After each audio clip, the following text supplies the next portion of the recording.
All Yeah. right. Number one is iBuying an untested novelty. And I'm specifically pulling this one section out of Brad Inman's article, which we'll post. We'll post it Of on course. YouTube if you're interested in going and reading the entire opinion piece.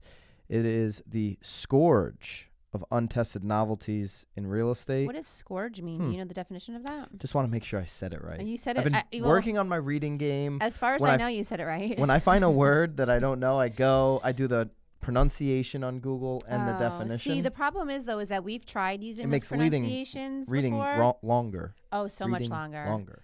I feel like that's, I don't know. Maybe, you should do like the vocal. I think they have vocal people, like they could speak the word for you. Remember we tried to do the enunciation that one time? What was our word? And you thought it was wrong, but Google's never wrong. No, that was wrong. We were saying it wrong the whole time. What was that word? Remember I last can't remember. year? All That right. was so long. Is iBuying an untested novelty? That's the section of this article I'd like for you to scroll down. That's the section we're going to be commenting on in this racket. I'm going to actually, it's so short, I'm just going to read the whole thing. Should I do that? This is going to be fun. This will be fun. All right, let's see how badly I butcher it. In May of 2017, Zillow gave Inman the exclusive news on its iBuyer test in two cities, Vegas and Orlando. We gave the story a big splash. This is Brad's words. Gave the story a big splash because it showed signs of Zillow morphing into the transaction. Okay? Signs of Zillow morphing into the transaction. Our instincts were correct. Of course they were. They were correct. But at the time, a Zillow exec taunted me.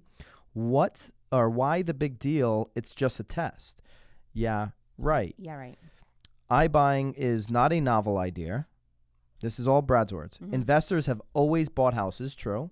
But the scale of the iBuying movement is untested.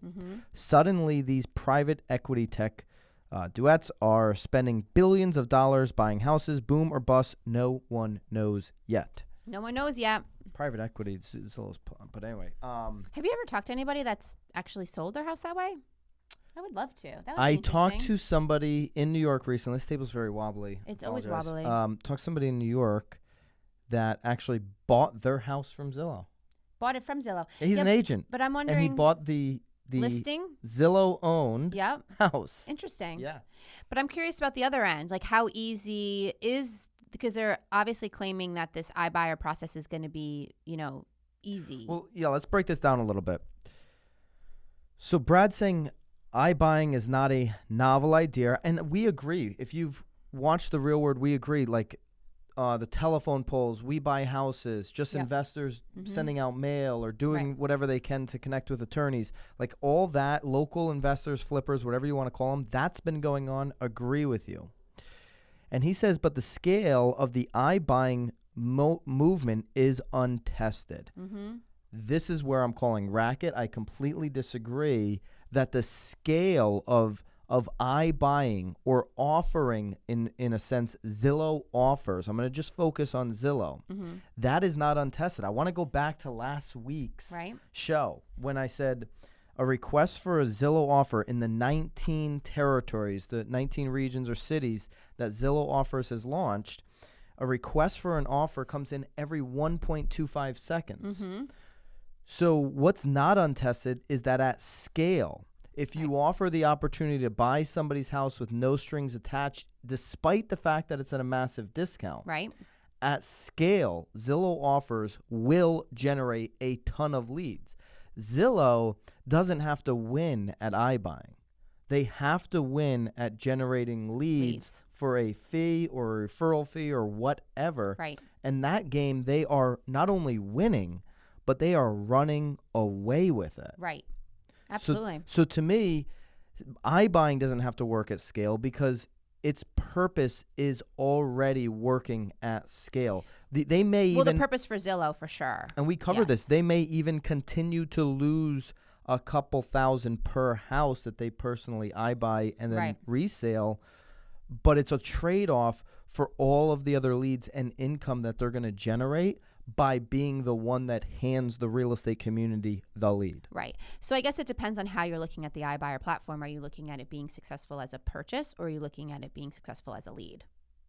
I'm looking at it as being successful for their business model. Right. And I think long term, that's what's Well, you're gonna, talking about Zillow. And yeah, I'm just talking about Zillow because he's yes. talking about Zillow Right. here. Yeah. He wrote, is iBuying an untested novelty? Okay, well, I think for Realogy, it is because they haven't shown us any data, even though today, for example, they just announced a revamping of their iBuying program for 5 different brands. Better Homes and Garden, ERA, Century 21, Coldwell and Sotheby's, right? Yep. So they're revamping their program, but they haven't shown us, and I haven't, and this is just Denver and Dallas with Realogy, right? Yep. But they haven't shown us their ability to generate an offer every 1.25 seconds. Zillow has scale, mass awareness in what they're doing and providing to the consumer. So if you just left it as Brad is, and I love Brad. We love Brad. I love that email he sent us that one time. You guys are doing a great job. Appreciate you, Brad. Did I receive that email? Yeah, I think I forwarded it to you. Oh, awesome. So it went to you. And no, I think it did go to both of us. Okay. You probably didn't read it. Thanks, Brad. Is iBuying an untested novelty? For some, I think, yeah. I think when you're looking at Zillow's business plan around this, absolutely not. And he's right at the very end. He says, boom or bust. No one knows quite yet if iBuying is going to be the way people transact. I'm pretty certain it's not because people want the most for their money. Yeah. But I'm pretty sure that 5% of people, 10%, 15% maybe over time, will find this useful in their real estate transactions over a period of their life. Potentially. Yeah. All right. Bracken, anything else on the No, iBuying? I think you've covered it. All I of think it? it's well for the most part. Yeah. I mean, I'm kind of excited to see how it all goes. I mean, EXP is sort of launching theirs now. Everybody should be launching. They should. I mean, we've been talking about it for months that we should be putting it on our site. It's definitely more of a lead generator because I can't imagine, unless you're in like dire straits or you're just wanting to get rid of the property, like ever really sort of going that route. Yep. But I mean, investors are getting rock bottom prices on properties all the time. So it could be. I'm actually just really curious about the process because the iBuyers, as much as their main business is to generate the lead, I feel like the way that they're presenting it is to make it as smooth as possible, which obviously is what's getting the sellers to actually click the button. Yeah. I'm just curious what that actually is like on the other end. Like, is it really as easy as they're saying? In terms of the transaction? Yes. There's going to be some speed bumps there for sure. They're using local contractors and all this kind of stuff. But what is not a speed bump and what is not untested, this is about as untested as air. Zillow's ability to generate leads better than the real estate community. For sure.